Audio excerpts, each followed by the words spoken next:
Fantasi tante-tante ini si cowok-cowoknya tuh digantung terus dielus-elus. Dibayar dengan harga yang sangat mahal, ratusan juta bahkan sampai miliaran.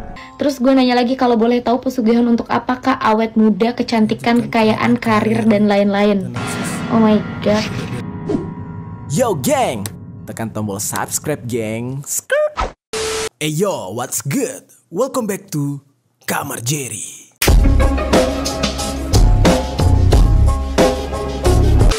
Geng, berbicara tentang seorang cowok dengan paras yang ganteng alias good looking ya, di kota metropolitan Jakarta. Tidak jarang kita temui, atau mungkin kalian yang mungkin baru pernah dengar ya, istilah kata gigolo. Nah, ini adalah cowok yang menjadi simpenan cewek. Nah, kebanyakan itu biasanya berondong-berondong yang disimpan oleh tante-tante. Gue cukup paham nih dengan dunia yang kayak gini, karena dulu gue sempat punya beberapa temen yang bekerja kayak gini. Jadi menghasilkan uang tuh dengan cara yang kayak gini. Haram banget sebenarnya. Nah, gue pikir dunia yang seperti ini tuh hanya sebatas mendapatkan uang dan bersenang-senang. Ternyata resikonya juga luar biasa bahaya. Mungkin bagi kalian pasti berpikir, oh resikonya ntar ketahuan sama si suami gitu ya, terus bahaya bisa dibunuh sama suami. Enggak cuman itu. Ini ada satu fenomena yang sangat-sangat aneh nih baru-baru terjadi ya, dimana ada sekumpulan tante-tante kaya, sekumpulan tante-tante Jakarta gitu ya, tepatnya Jakarta Selatan nih ya, elit gitu ya, orang-orang terpandang gitu. Mereka melakukan sebuah ritual arisan berondong, yang dimana si berondongnya pada akhirnya dijadikan tumbal untuk pesugihan agar mereka tetap awet muda, kaya raya, dan tetap terjaga karirnya gitu. Nah, yang gue tahu ya, di antara tante-tante yang ikut arisan ini, siapa yang menang biasanya akan boleh membawa pulang si berondong untuk di anu-anu gitu ya. Nah, tapi ini aneh banget sumpah, ternyata si berondongnya malah jadi tumbal. Nah, ceritanya gimana? Ceritanya tuh awalnya nih tersebar di Twitter dan sangat-sangat viral nih geng. Ini terjadi kepada seorang pengguna akun TikTok yang bernama Baby Matcha. Nah, dia ini adalah seorang MC, master ceremony, yang lo tahu kan, yang hosting, yang bawa acara gitu ya. Nah, pada suatu hari si Baby ini ditawari pekerjaan oleh seorang tante-tante untuk menjadi MC di acara arisan. Namun arisannya ini arisan yang sangat aneh, arisan berondong pesugihan. Nah, ketika dia bertanya nih ya, rangkaian acaranya tuh kayak gimana, ada sebuah kejanggalan di mana mereka menjelaskan kalau si berondong nanti akan merangkak lalu digantung. Ini benar-benar aneh gitu ya. Awalnya mungkin si MC ini berpikir itu semua sebuah fantasi kali gengnya. Oh, fantasi tante-tante ini si cowok-cowoknya tuh digantung terus dielus-elus gitu ya. Biasalah ya di ibu kota hal-hal kayak gini nih, aduh udah rahasia umum. Namun ini benar-benar janggal. Digantungnya ternyata bukan digantung kayak gitu, tapi digantung sampai mati, geng. Nah, kisah ini jadi viral dan ada videonya. Sekarang kita sama-sama nonton videonya nih, geng. Seperti apa sih penjelasan langsung dari si Baby Matcha ini ya. Aku pernah dapat tawaran MC untuk acara birthday private party yang ke-54. Nah, yang ke-54, tapi bedanya di sini ada berondong-berondong. Oke, pikiran aku kalau ada berondong ngerti kan? Dan awalnya aku pikirin itu cuma kayak acara private birthday party doang. Terus tiba-tiba dia nyaranin aku untuk berdua MC-nya. Nah, kata dia MC kalau mau berdua nggak apa-apa, fee sekian. Terus aku bilang dong MC cowok ya, karena biasa aku sama cowok gitu partnerannya, tandemannya. Terus kata dia bisa kalau takut. Ada kata-kata kalau takut. Emang aku mau ngapain? Kan aku mau MC, ngapain harus bisa takut? Kalau takut nyanco. Kok kayak udah mulai agak janggal ya. Pertama aku harus sama partner cewek dan dia bilang kalau misalkan takut. Terus tiba-tiba dia mau naikin harganya Sabtu sendiri jadi 10 juta 1 jam. Tergiur gak sih? Ya tergiur lah gue. Zaman sekarang MC cuma 1 jam dibayar 10 juta. Siapa yang gak mau? Si klien aku mulai jelasin rangkaian acaranya. Nanti si berondongnya merangkak terus digantung gitu. Hah? Kayak ini acara apa sih? Dan akhirnya si orang ini ngejelasin bahwa acaranya itu setelah birthday party mereka akan ada yang namanya eksekusi. Eksekusi di bayangan aku pada saat itu adalah iya begitu ya. Oke, eksekusi di bayangan dia itu adalah anu-anu, geng. Lo paham ya, anu-anu gitu ya. Jadi si tantenya tuh di gitu ya. Tapi ini eksekusi yang berbeda. Kan, ternyata di sini dia bilang bahwa si berondong ini setuju untuk jadi tumbal. Dan dia sempat bilang juga tenang aja jangan takut. Terus aku kayak nanya lagi, Kak kalau yang jadi tumbal itu diapain? Aku masih belum paham. Jadi tumbal dok, tumbal apa nih? Karena gue kepo, di situ gue nanya ini buat pesugihan. Terus dia jawab bener seperti pesugihan. Terus gue nanya lagi kalau boleh tahu pesugihan untuk apakah? Awet muda, kecantikan, kekayaan, karir, dan lain-lain. Oh my god, gue langsung shock. Oke, kita lanjut lagi di part 3. Kali ini aku udah nggak pakai screenshotan chat biar lebih aman ya. Nah, dan abis itu aku ulik terus kan kayak gimana nih susunan acaranya. Setelah itu si kakaknya bilang bahwa acaranya seperti biasa, birthday party dulu. Setelah itu mereka baru ngadain yang namanya ritual. Jadi ritualnya dilakukan setelah acara birthday partinya selesai, which is MC, DJ, dancer, dan talent-talent lain gak ikutan dong. Nah, setelah itu Oke, jadi gue jelasin dikit ya. Dimaksudnya sama dia itu awalnya itu acaranya memang acara yang normal, biasa ada DJ, ada dancer, kayak acara-acara normal gitu, geng. Nah, tapi setelah itu barulah dilakukan ritual pengeksekusian si tumbal tadi. Jadi ya wujud acaranya ya kayak biasa gitu, tapi endingnya puncaknya adalah pembunuhan atau ritual tumbal tadi. Baru mereka ngadain yang namanya ritual di mana si tumbalnya ini dieksekusi. Yang aku bilang eksekusi, dan dia sempat bilang bahwa eksekusi ini ada 2 cara, yang manual dan juga menggunakan mesin. Itu kan manusia, terus mau diapain pakai mesin?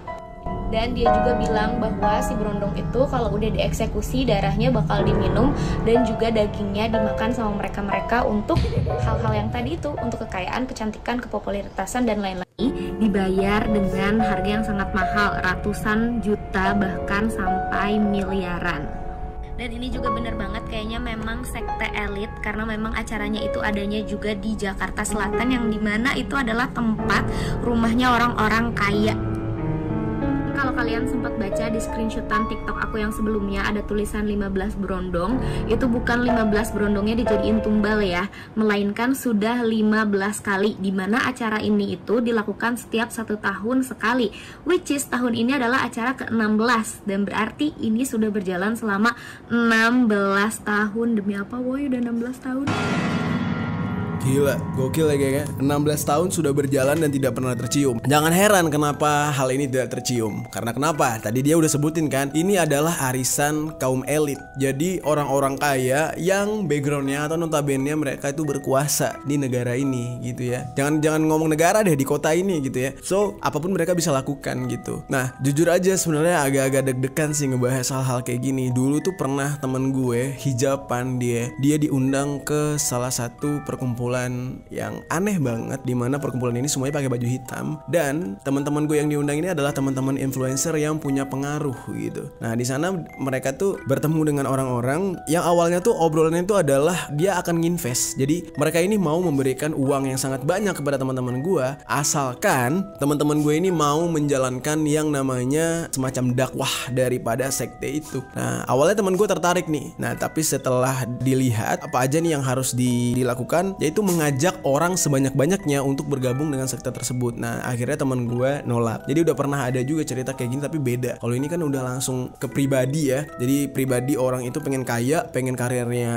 lancar gitu ya, terus dia pakai tumbal. Nah, kalau teman gue ini adalah bergabung ke dalam sekte pemujaan. Nggak tahu deh tumbal kayak gimana. Nah, sebenarnya hal-hal kayak gini nih kalau misalkan kita ngomongin paling seru kalau kita nonton film Midsommar. Nah, gue rencananya pengen ngebahas film Midsommar ini. Menurut kalian gimana? Kalian setuju nggak kalau gue ngebahas tentang rekap film Midsommar ini secara lengkap gitu ya? Midsommar ini adalah sebuah perkumpulan yang sangat-sangat indah terlihatnya gitu ya. Namun sebenarnya mereka itu sangat kejam dan sangat absurd gitu, kayak orang-orang yang nggak jelas gitu, geng. Orang-orang psikopat yang berkumpul di sebuah perkemahan melakukan ritual yang sangat-sangat kita lihat tuh wah indah banget, ada bunga gitu ya, ada pakaian putih yang autentik gitu. Tapi ternyata mereka sedang melakukan ritual membunuh untuk pesugihan kayak tumbal gitu, geng. Nah, itu ada di Midsommar. Nah, oke, gimana menurut kalian gue bahas atau enggak? Coba tinggalkan komentar di bawah. Nah, kejadian tumbal menumbal kayak gini, lu gak usah heran. Kita tinggal di Indonesia, geng. Hal-hal mistis kayak gini nih sudah sangat lumrah terjadi di negara kita ya. Jadi ini bukan sebuah hal yang